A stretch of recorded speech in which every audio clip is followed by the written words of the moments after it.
Live from downtown Detroit, home of WDIV and Click on Detroit, Local 4 News at 11 starts now. A desperate search underway downriver for a teenager who vanished 12 days ago. Gloria, I want you to come home, baby. We miss you. We love you. Tonight, her parents with an emotional plea for help.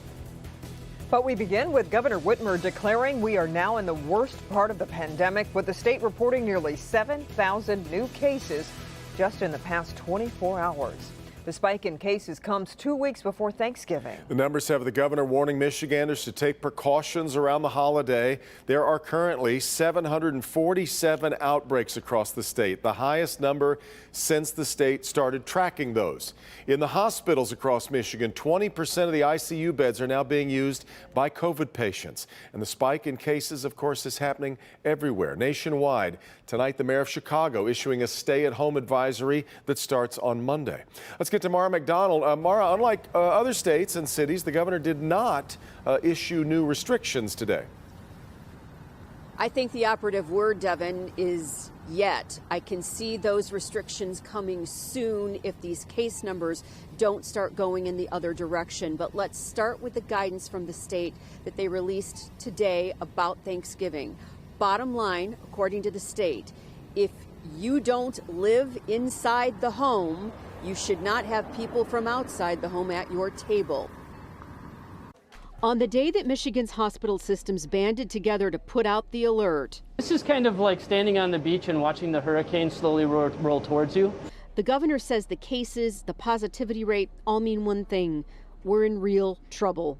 And unless we get our act together right now, we could be hitting our daily peak of deaths in Michigan come Christmas. Getting our act together means wearing a mask correctly. Wear your mask over your mouth and nose every time.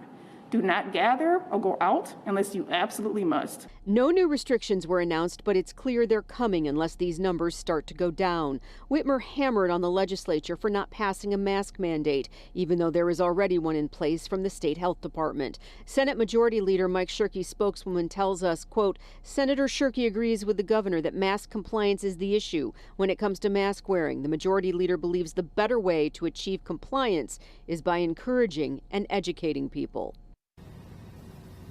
Back here live, the governor said today that she will not wait for the legislature in order to act. So I guess we're all in standby mode to see when and if these restrictions come.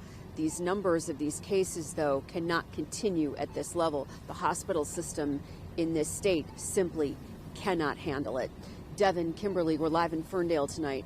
Back to you. And Mara, I mentioned the number of outbreaks. Interesting where those outbreaks are coming from.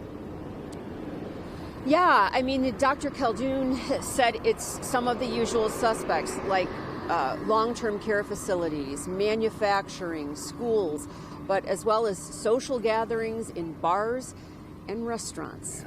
Back to you. All right, we'll stay tuned to see what further restrictions or orders are coming our way. All right, Mara, Kim. Meanwhile, the state's largest school district announces it will shift to remote learning as cases of the coronavirus spike. Detroit Public Schools Superintendent Dr. Nikolai Vitti announcing the change today. This wasn't an easy decision, but we said we would open up schools based on science and data. And likewise, we said that we would suspend in-person learning based on science and data. And the infection rate in the city is just increasing too rapidly to justify the continuation of in-person learning. The district says it will be 100% remote until at least January 11th. A large turnout tonight in Taylor, with friends and family coming together for 15-year-old Gloria Alvarado. The teen disappeared from her parents' home back on November 1st and hasn't been seen since. Larry Spruill is live in Taylor tonight, where there's been a massive community effort to find her. And Larry, her family is hoping somebody out there knows something about where she is. Good evening, Kimberly. Her family is believing that everything will turn out just fine. Now, a lot of her family and friends showed up at a park here in Taylor tonight, praying that she will come home soon. Candles beaming as far as you can see across the James Boardman Park in Taylor Thursday night. Everyone trying to light the way for 15-year-old Gloria Alvarado to come home. Gloria, I want you to come home, baby. We miss you. We love you. Gloria's mother, Tina Alvarado, says she disappeared from their home Sunday, November 1st. She noticed her missing when she went to wake her up for school the next day. Her mother says the bedroom window was open, the screen cut, but her cell phone's still there. Now, days later, her parents say this is hard. Almighty God, we pray for Gloria. We pray for her safety. Her parents, Tina and Ramon Alvarado, says every day she's gone is just unbearable. She's been missing 12 days already. 12 days, drive around all night, all day, night. We don't sleep. We barely even eat. You know, we just, it's too hard. We just want her home. We want Gloria to come back home. I miss my baby. We're trying to stay strong for, you know, her sister and her brother too, but it's hard. But getting all of this support from the community makes things just a little bit easier. This shows us, you know, that everybody loves Gloria and everybody's here for Gloria. And it's so much appreciated.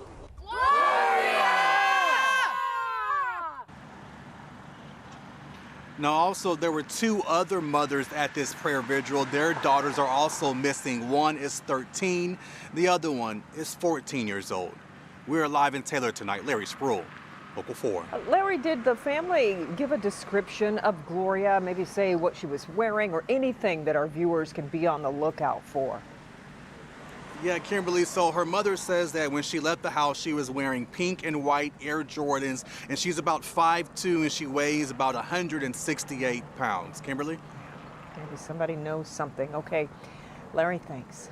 A Hazel Park man is accused of attacking a teenage girl and trying to force her to have sex with him. Happened Monday night around 9 p.m. near Hazel Park High School. Police say the 29-year-old man approached the 17-year-old as she was walking and guided her to the baseball field of the high school where he tried to sexually assault the teen. But police say that's when the 17-year-old pulled out a stun gun and struck him twice. Now, while the taser didn't have much of an effect, the suspect, police say, ran away when she started screaming. He was later arrested at a nearby gas station. It's expected he'll be charged perhaps as early as tomorrow. Pressure is mounting on Capitol Hill for lawmakers to take a stand as President Trump refuses to concede the election to Joe Biden. Top Republican Party leaders largely standing with President Trump, but at least a dozen GOP senators are saying Biden should have access to classified intelligence briefings to prepare for the transition. In fact, Republican Oklahoma Senator James Lankford says if that doesn't happen by tomorrow, he's going to step in to try to do something about it. Back here at home, two Republican state senators are asking Secretary of State Jocelyn Benson to do an official audit of Michigan's election results. Meanwhile, in an interview with 60 Minutes, former President Barack Obama was asked about the claims of widespread fraud and what they're doing to our country. They appear to be motivated in part because the president doesn't like to lose and never admits loss.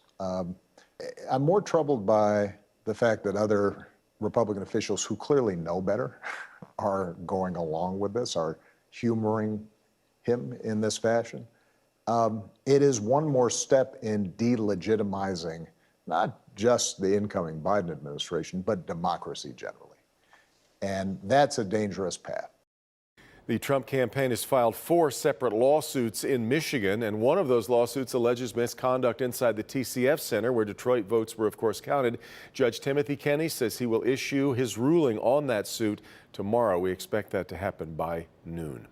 Former Macomb County Prosecutor Eric Smith won't be in federal court tomorrow for a scheduled plea hearing after testing positive for COVID. The court announced his plea hearing will be rescheduled for December.